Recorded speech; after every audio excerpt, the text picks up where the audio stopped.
You know that feeling when everyone counts you out, but you prove them all wrong? That's Joe Flacco's entire career in one sentence.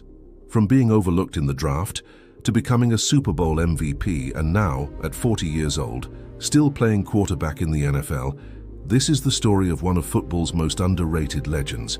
Before we dive into this incredible journey, if you love stories about athletes who defy the odds and refuse to give up, make sure to hit that subscribe button and turn on notifications. You won't want to miss what's coming next on this channel.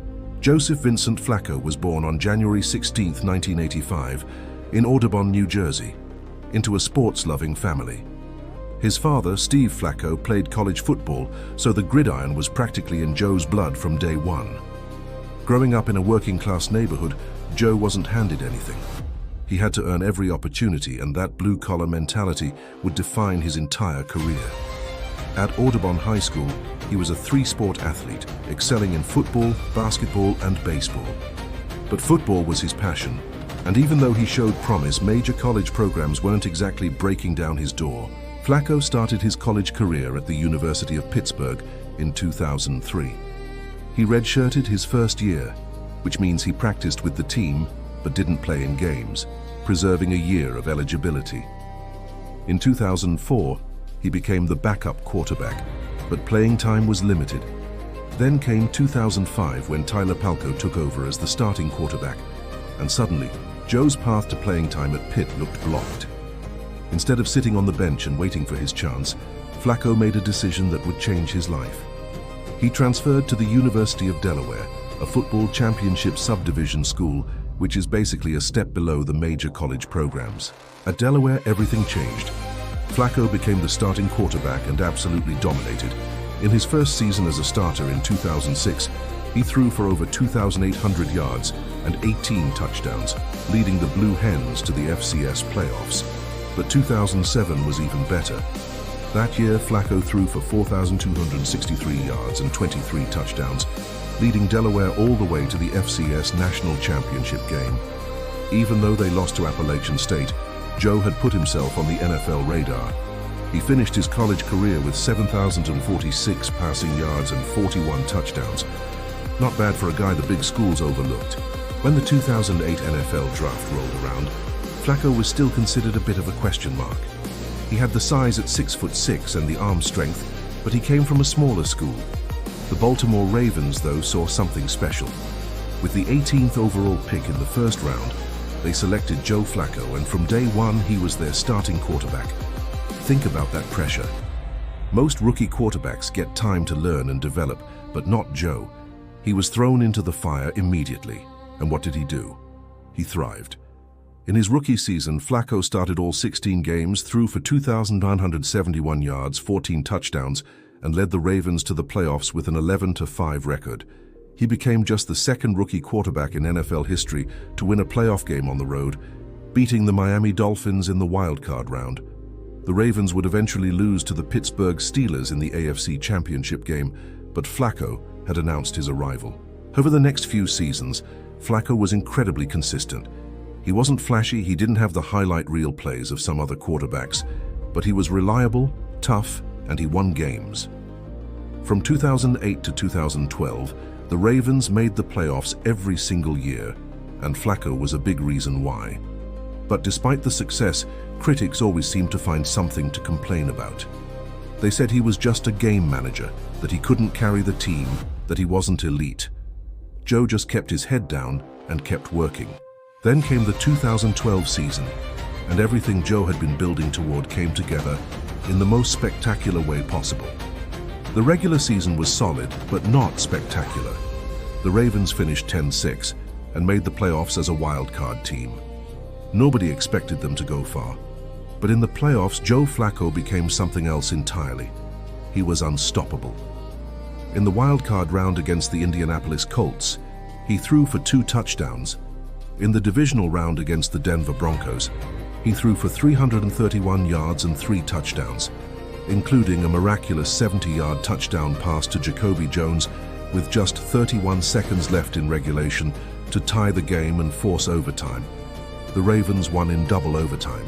In the AFC Championship game against the New England Patriots in Foxborough, Flacco threw for 240 yards and 3 touchdowns, leading the Ravens to a 28-13 victory and punching their ticket to Super Bowl 47 in New Orleans. And then, in the biggest game of his life, facing the San Francisco 49ers with Ray Lewis playing his final game, Joe Flacco put on a clinic. He threw for 287 yards and 3 touchdowns, including a 56-yard bomb to Jacoby Jones to open the second half. The Ravens won 34-31 and Joe Flacco was named Super Bowl MVP. In 4 playoff games that postseason, he threw 11 touchdowns and 0 interceptions. 0. That's not just elite, that's legendary. And after the Super Bowl, when asked if he was an elite quarterback, Joe simply said yes and nobody could argue with him. After that Super Bowl run, Flacco signed a massive 6-year contract worth $120 million, making him one of the highest-paid players in the NFL at the time. The pressure was on to prove he was worth every penny. The years that followed had their ups and downs. The Ravens continued to be competitive, making the playoffs in 2014, but they couldn't get back to the Super Bowl. Injuries started to become an issue. In 2015, Flacco tore his ACL and MCL, missing most of the season. In 2017, he dealt with a back injury. The team around him was changing too, with many of the defensive stars from the Super Bowl years retiring or leaving. By 2018, it was clear that the Ravens were transitioning. They drafted Lamar Jackson in the first round, and midway through the season, after Flacco suffered a hip injury, Jackson took over as the starting quarterback. Joe's time in Baltimore was coming to an end. After 11 seasons, 212 games, and a Super Bowl championship, the Ravens traded Joe Flacco to the Denver Broncos in March 2019.